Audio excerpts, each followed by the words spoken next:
जय श्री गणेश। मैं हूं पंडित जगदीप। जेडी न्यूज़ 24 की ओर से आप सभी को सादर नमन। घर के पूजन स्थल में कितनी होनी चाहिए प्रतिमाओं की ऊंचाई, पूजा घर के इन नियमों की जानकारी है बेहद ज़रूरी। आज हम इस वीडियो में इसी विषय को लेकर चर्चा और जानकारी लेंगे। घर के मंदिर में भगवान की प्रतिमा स्थापित करना आम बात है, लेकिन क्या आप जानते हैं कि मूर्तियों की ऊंचाई के लिए कुछ खास नियम भी बनाए गए हैं। वास्तुशास्त्र की धार्मिक मान्यताओं के अनुसार प्रतिमा की ऊंचाई और उनकी स्थापना का तरीका उनकी ऊंचाई के अनुसार होना चाहिए। यह न केवल ऊर्जा के प्रभाव को संतुलित करता है, बल्कि घर में सकारात्मक भी लाता है।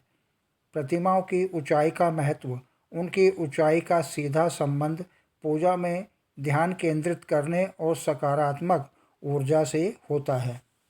जब कोई मूर्ति सही ऊंचाई पर रखी जाती है तो पूजा करते समय आँखों का सीधा संबंध भगवान की प्रतिमा से ही होता है। वास्तुशास्त्र के अनुसार मूर्तियों की ऊंचाई 3 से 6 इंच की मूर्तियां उपयुक्त मानी जाती हैं। छोटी मूर्तियां कम जगह में भी उचित ऊर्जा का संचार करती हैं।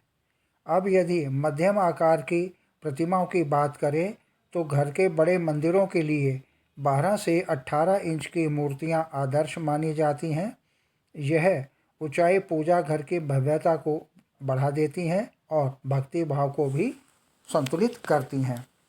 बड़ी मूर्तियां घरों में 24 इंच से बड़ी मूर्तियां रखने की सलाह नहीं दी जाती है। यदि आप बड़ी मूर्तियां रखना चाहते हैं तो उन्हें किसी मंदिर या सार्वजनिक स्थल पर रखना ही बेहतर साबित होगा। कैसा हो शिवलिंग का आकार।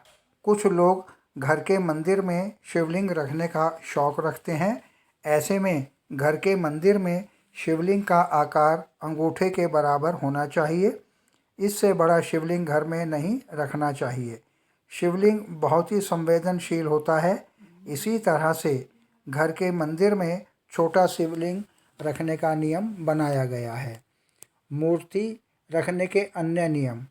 अब यदि इस विषय पर कुछ जानकारी लें तो मूर्ति स्थापित करने का स्थान मूर्तियां हमेशा उत्तर पूर्व दिशा में स्थापित करनी चाहिए। दीवार से दूरी। अब इस विषय पर कुछ कहें तो मूर्तियों को दीवार से थोड़ा हटकर स्थापित करना चाहिए ताकि उनकी चारों ओर से ऊर्जा प्रवाहित होती रहे। घर में टूटी हुई मूर्तियां रखने से सर्वदा बचना चाहिए। यह हमेशा अशुभ माना जाता है। मूर्तियां हमेशा बैठी हुई या स्थिर मुद्रा में होनी चाहिए। मूर्ति स्थापना के समय ध्यान देने योग्य बातें। अब यदि इस विषय पर कुछ कहें तो पूजा स्थल हमेशा साफ और शांत होना चाहिए। पूजा के समय दीपक और अगरबत्ती का प्रयोग होना चाहिए। मूर्तियों को नियमित रूप से साफ सफाई करते रहना चाहिए और पूजा सामग्री से उन्हें सुसज्जित रखें। आगे प्रभु इच्छा। आगामी वीडियो नए प्रसंग के संग ऑनलाइन परामर्श उपलब्ध। आपकी समृद्धि की कामना सहित पुनः जय श्री गणेश।